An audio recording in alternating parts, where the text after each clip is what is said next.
नमस्कार, मैं हूं आपके साथ प्रिया और आप देख रहे हैं जीटीवी न्यूज भारत। उप मुख्यमंत्री ने विदिशा लोकसभा सीट के चुनावी कार्यालय का किया शुभारंभ। 2 घंटे देरी से पहुंचने पर अधिकांश कार्यकर्ता हुए नादारत। शिवराज सिंह चौहान की विदिशा सीट पर ऐतिहासिक जीत होने के साथ केंद्र में नरेंद्र मोदी के नेतृत्व में तीसरी बार सरकार बनने का किया दावा। इस दौरान विदिशा विधायक, सांसद सहित जनप्रतिनिधि और कार्यकर्ता मौजूद रहे। आज शेरपुरा स्थित शिवराज सिंह चौहान के निवास पर भाजपा के लोकसभा चुनाव के लिए चुनावी कार्यालय का शुभारंभ किया गया। प्रदेश सरकार के उप मुख्यमंत्री राजेंद्र शुक्ला ने फीता काट कर इसका शुभारंभ किया। मीडिया से बात करते हुए उन्होंने कहा कि शिवराज सिंह चौहान पाँव वाले भैया हैं और पूरे प्रदेश ही नहीं देश भर में उनकी ख्याति है।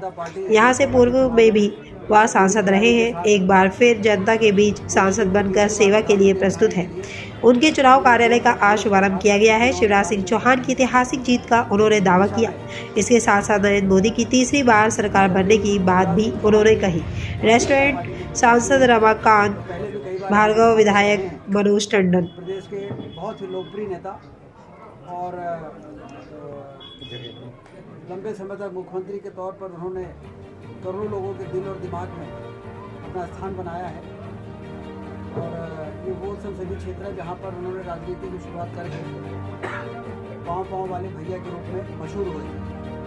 और हम लोग अपने बिंद क्षेत्र में भी जब शिवराज सिंह चौहान जी के बारे में सुनते थे तो ये सुनने को मिलता था कि वो एक ऐसा नेता है मध्य प्रदेश में जो पैदल चल के लोगों से आत्मीय संबंध स्थापित करने का काम उन्होंने किया। बाद में हम लोगों ने देखा उनकी राजनीतिक यात्रा कितनी यशस्वी रही है कि बहुत कम उम्र में उन्होंने राष्ट्रीय स्तर पर जिम्मेदारियाँ संभाली। फिर से केंद्रीय नेतृत्व में उन्होंने दिल्ली में सांसद के रूप में बुलाने के लिए उतारा है। और मैं देख रहा हूँ कि विदिशा लोकसभा के हमारे सांसद जी रमाकांत भार्गव जी यहाँ पर बैठे हैं और आदरणीय रामपाल सिंह जी हैं, सारे लोग पूरे कार्यकर्ता इस बात को लेकर उत्साहित हैं कि एक बार फिर से शिवराज सिंह चौहान जी के लिए हमें काम करना है। आज दीपक जोशी जी की घर वापसी हो रही थी और क्या कारण रहे कि फिर जो है वो वापसी टल गई? आज दीपक जोशी जी की वापसी हो रही थी भाजपा में, क्या कारण रहे कि वो वापसी टल गई? आज सुबह से हम लोग कैबिनेट की बैठक और सीधे यहाँ पे आना हो गया, तो अभी इसकी जानकारी नहीं है। अभी भोपाल लौटेंगे उसके बारे में पता करेंगे। सर, कुसुम महदेव ने ट्वीट किया है, उसमें उन्होंने आरोप लगाया वो हमारे बहुत ही आदरणीय नेता रही हैं। हम लोग उनको आदर से जिज्जी कहते हैं। और परसों ये बात सही है कि रीवा में करीब 10 कार्यक्रम थे शिलान्यास और लोकार्पण के। इस दौरान हो सकता है कि इससे बात थोड़ा संभव नहीं हो पाया। इसके बाद हमने उनको फ़ोन लगाया था और मालूम हुआ कि हुआ है, हमने पता किया है और कोई रास्ता। सर, अब की बार 400 पार वाला नारा 400 पार वाला नारा तो बिल्कुल सिर्फ भारतीय जनता पार्टी के कार्यकर्ताओं के मुंह में नहीं है, बल्कि करोड़ों देशवासियों के। क्योंकि मैं 2 दिन गुजरात के दौरे में रहा, उन्होंने देखा कि आम आदमी के जवान पे और मध्य प्रदेश में भी हम लोग देख रहे हैं पूरे देश में अब की बार 400 पार। सर, मध्य प्रदेश में 28 पहले आई थी, इस बार उनके साथ आएंगे। शुक्ला जी, पिछली जब यहाँ पे सुषमा स्वराज जी यहाँ पर आखिरी बार चुनाव लड़ रही थी, तब ये सभी कार्यकर्ताओं ने कहा था कि 5 लाख, उन्होंने भी अपील की थी 5 लाख से ज़्यादा की जीत का अंतर उनका, वो उन्होंने कार्यकर्ताओं ने पूरा किया। तो शिवराज जी आज लड़ रहे हैं, सर्वमान्य नेता हैं आपके अनुसार, तो क्या टारगेट रहेगा, जीत का अंतर क्या रहेगा? और मुझे लगता है बहुत भारी प्रदर्शन देगी। क्या 5 लाख का रिकॉर्ड तो देगा? कोई आश्चर्य नहीं है। 5 लाख का रिकॉर्ड तो टूटना तय है। अब 5 लाख से कितना ऊपर जाता है, सवाल इसका है। वैसे मध्य प्रदेश में 5-14 से तो आदरणीय रमाकांत भार्गव जी भी जीते थे।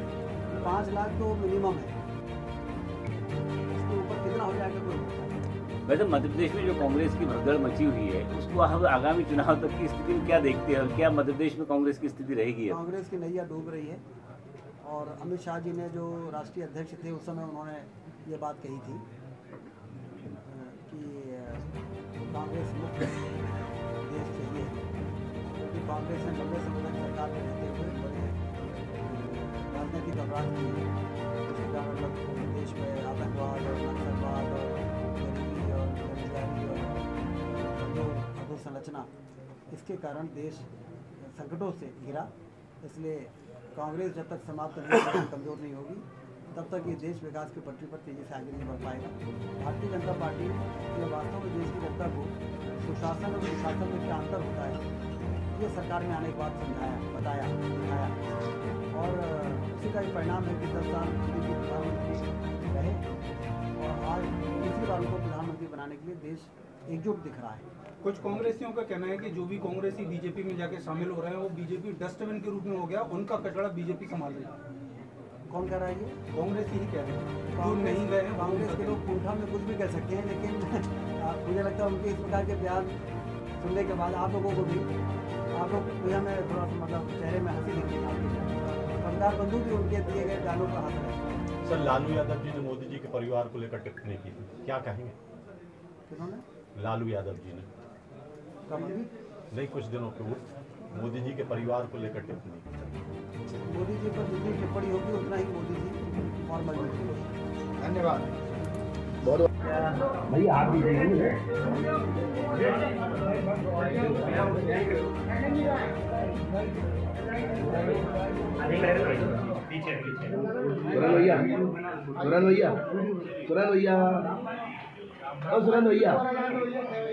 सुरेंद्र भैया आओ तुम